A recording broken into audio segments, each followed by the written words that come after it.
Here is my presentation on insurance-linked securities for IN6042 underwriting risk.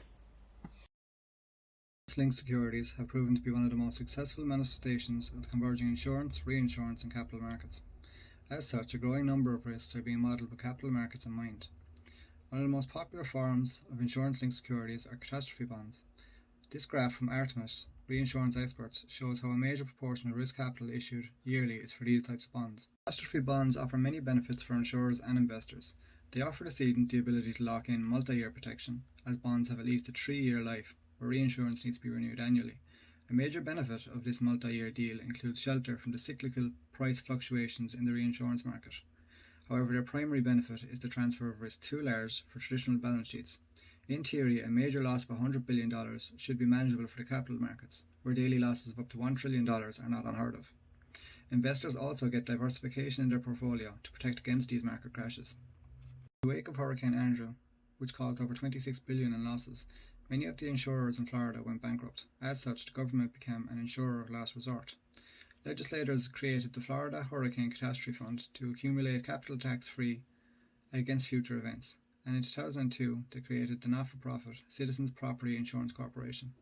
However, as evident in the graph, their exposure to loss increased exponentially and they had to turn to the capital market after increasing losses and operating deficit in the wake of Hurricane Dennis, Katrina and Wilma.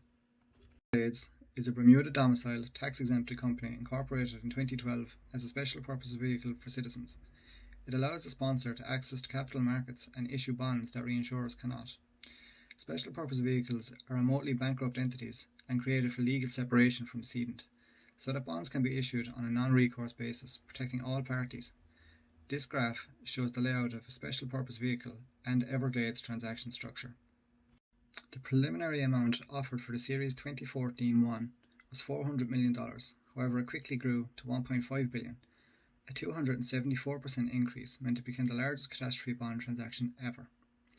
As seen in a snapshot from Standard & Poor's preliminary sale, issuing a bond is a multi-organizational process involving many parties. This represented a 68% increase in reinsurance cover for citizens over the year 2013, as they secured $3.1 billion compared to $1.85 billion. However, this was secured at a slightly lower cost at $300 million compared to $304 million. This showed an increased appetite for these risks from the capital markets. It also ensured that Citizens Reinsurance Tower was well funded. As seen in the image, Series 2014 lays on top of its predecessor, Series 2013.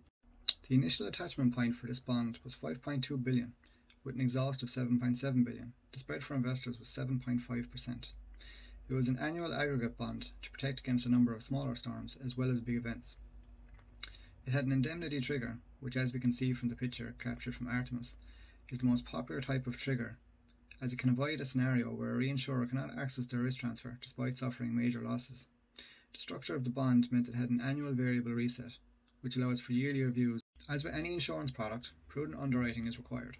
Standard & Poor and AIR Worldwide carried out the underwriting and modelling for this bond.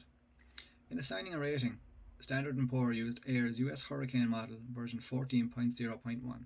This model is then held in escrow and used for each of the annual resets.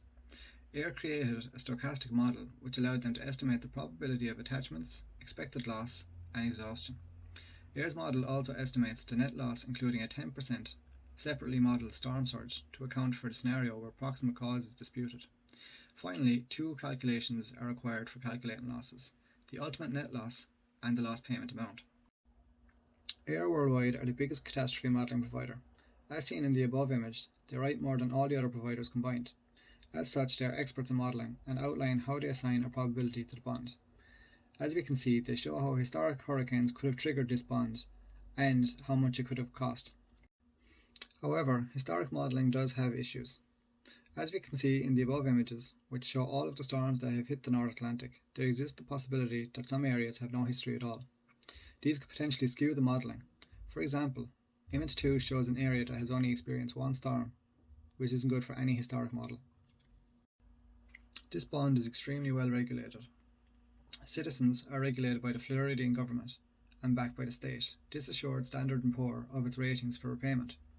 This bond is also subject to Bermudan governance, who became a leader in the issuance of insurance-linked securities after the Insurance Amendment Act of 2008. They are also subject to oversight from Standard & Poor, who constantly survey the risk attached to the bond to ensure it represents their opinion on the risk involved. That concludes this brief supplementary presentation. More detail can be found in the accompanying report. Thank you for watching, and thank you for another excellent semester. Take care.